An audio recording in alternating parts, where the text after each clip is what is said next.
OG cinema కోసం ఎదురు చూస్తున్న న్యాచురల్ స్టార్ నాని గురించి ప్రత్యేకించి చెప్పాల్సిన పనే లేదు. తనేంటో తన నటన ఏంటో ప్రతి ఒక్కరికి తెలిసిందే. ఇండస్ట్రీలోనే ఎలాంటి బ్యాక్గ్రౌండ్ లేకుండా సొంత టాలెంట్తో అంచెలంచెలుగా ఎదుగుతూ ఎంతో మంచి పేరు ప్రఖ్యాతులు సంపాదించుకున్నారు న్యాచురల్ స్టార్ నాని. ప్రస్తుతానికి నాని చేతిలో వరుస సినిమాలున్న సంగతి మనందరికీ తెలిసిందే. అయితే మరి ఇప్పుడు మాత్రం అసలు విషయం ఏంటంటే, natural star Nani AP deputy CM Pawan Kalyan గారి యొక్క ఓజీ మూవీ కోసం ఎంతగానో ఎదురు చూస్తున్నట్లుగా తెలిపారు.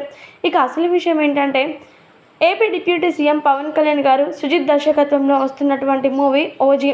ఈ మూవీ గతేడాది రిలీజ్ కానుండగా కొన్ని అనివార్య కారణాల వల్ల వాయిదా పడుతూ వచ్చిన సంగతి తెలిసిందే కదా. ఇక మరీ ముఖ్యంగా చెప్పాలంటే, AP deputy CM Pawan Kalyan గారి యొక్క రాజకీయాల వల్ల కాస్త సినిమా డిలే అవుతూ వచ్చింది. కానీ ఇప్పుడు మాత్రం మూవీ మేకర్స్ ఖచ్చితంగా ఈ మూవీని జూన్లోపే రిలీజ్ చేస్తామంటూ చెప్పుకొచ్చారు. అయితే మరి ఈ మూవీ కోసం న్యాచురల్ స్టార్ నాని వెయిట్ చేస్తూ ఉన్నారు. ఎందుకనంటే, ఈ ఓజీ మూవీ కంప్లీట్ అయిన నేపథ్యంలో న్యాచురల్ స్టార్ నాని సుజిత్తో మూవీ చేయబోతూ ఉన్నారు. అందుకోసమనే ఓజీ మూవీ షూటింగ్ పనులన్నీ కూడా తొందరగా కంప్లీట్ అయితే సుజిత్ దర్శకత్వంలో మూవీని స్టార్ట్ చేయడం మాత్రమే కాకుండా ఆ తర్వాత ప్యారడైజ్ మూవీని కూడా కంప్లీట్ చేయాలని వెయిట్ చేస్తున్నారట నాని. అందుకోసమని నాని తెలిపినటువంటి ఈ విషయాలు ప్రస్తుతం ఎంతగానో వైరల్గా మారుతూ ఉన్నాయి. చూడాలి మరి ఓజీ మూవీ మేకర్స్ చెప్పినట్లుగానే జూన్లో రిలీజ్ అవుతుందా లేదా అనేది.